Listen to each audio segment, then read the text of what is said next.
2011 yıl Lacetti avtomobili geldi sizlere dostlar. 1.8 motor. 192 bin kilometre tuttu maşinamız. Qapqara svetindən metan qazları var. Kraskası bir qatar zənglər işlənən. Avtomat diskə valladı maşın. Mexanik korobka işlənən. Politə düşələyən, çixollar, gizləyən monitorları, həm mərsəsi var. Dostlar, salon qısımları 2011 yıl. Cələbəydə Kürbala arasında 1.8 motor maşın. Kraskası bir qatar zənglər işlənən. 192 bin kilometre tuttu. Baxası 67 milyon son, naqd pul bosu üstündə yenə bir son gəşdirib bərəmiz. Maşinimiz Koşubra avtomarketdə satılıb qoyuldu, gəlib xarid pula orası. Maşinlarımızdan yuvarlarımız şöp dostlar. Bir an tərəfdən salonlarımızdan bol tutdu.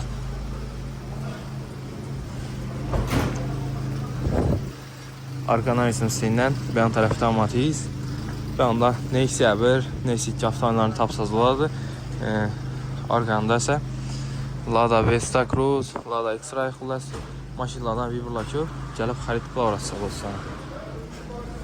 Neysələrimizdən bir burlarımız yok.